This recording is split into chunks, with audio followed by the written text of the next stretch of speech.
네, 먼저 영상부터 보시겠습니다.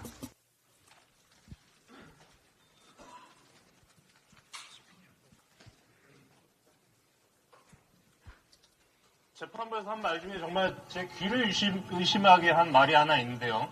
건실한 중견기업, 쌍방울 정도 되는 규모의 기업에서 했다고 판단하기에 어려운 행위다. 재판장이 이런 말 했습니다. 지금 김성태의 쌍방울이 어떤 기업인지 대한민국 국민이라면 상식적으로 다 알고 있습니다.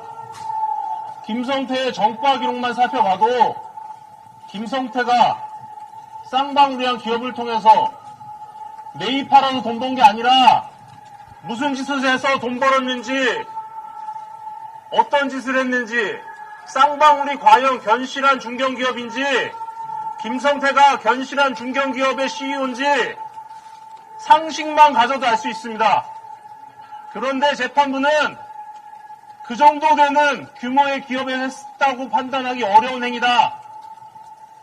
김성태는 정직하고 이화영은 거짓말쟁이다. 이걸 전제로 깔아놓고 재판을 했습니다. 판결도 했습니다.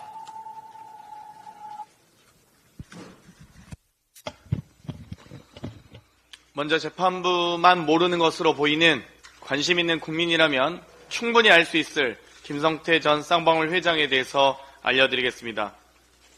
김성태 전 회장은 이미 언론에서 폭력 조직인 전주 나이트파의 쩐주로 규정된 인물입니다.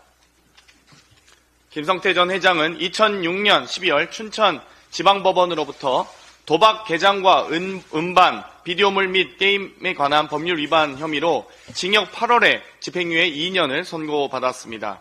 2007년에서 2012년 사이 대부업 미등록 상태에서 서울 청담동에 사채 사무실을 차려놓고 월 10에서 20%의 고리 대부를 통해 51차례 300여억 원을 대출해주고 20억 원의 부당이익을 취한 혐의로 2017년 벌금 1,500만 원을 선고받았습니다.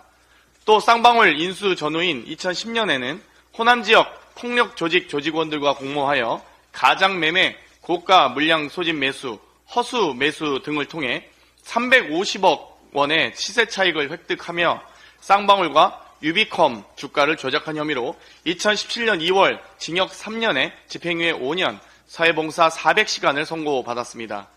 이런 김성태가 회장으로 있었던 쌍방울에 대해 재판부는 쌍방울 정도 되는 기업 규모에서 CEO가 오로지 주가 상승을 위해 무모한 일을 했다고 보기 어렵다고 했다 합니다. 말을 돌려드리면 재판장 정도 되시는 분이 김성태가 어떤 전과가 있는지 어떤 인물인지 몰랐다고 보기 어렵습니다. 주가 조작으로 처벌받았던 CEO가 주가 조작을 하려 했다고 보기 어렵다는 재판부의 판결에 말문이 막힙니다. 단지 이뿐만이 아닙니다. 대한민국 최고 정보기관인 국정원의 보고서를 통해 국정원이 김성태의 주가 조작 실행 가능성을 명백히 규정하고 주가 조작에 국정원이 연루될 가능성을 우려해 관련 공작 계획을 종결했다는 사실을 알 수 있습니다. 특히 국정원 보고서에는 북한의 고위 간부가 대북 사업으로 쌍방울 계열사 주가를 띄워주는 대가로 수익금 일부를 받기로 했다며 쌍방울에 수익금을 일주일에 50억씩 상품권으로 구입해 중국으로 보내달라는 요청이 있었다는 내용까지 살펴볼 수 있습니다. 이번 1심 결과만 놓고 보면 재판부가 국정원의 공적, 객관적 증거는 깡그리 무시하고 쌍방울의 주가 조작 혐의를 눈감아준 것으로밖에 볼 수 없습니다.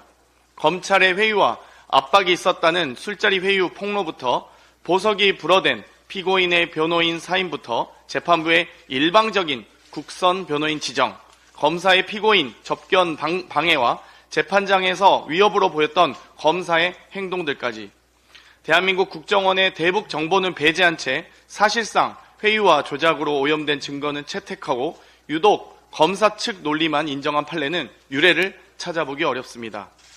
이제 쌍방울 사건 조작 수사는 국민적 관심사가 되었습니다. 국민이 납득할 수 없는 판결에 자칫 사법부에 대한 국민 신뢰가 저하되지 않을까 우려됩니다. 사법부의 국민의 눈높이에 맞는 자정 능력을 기다리겠습니다. 이상입니다.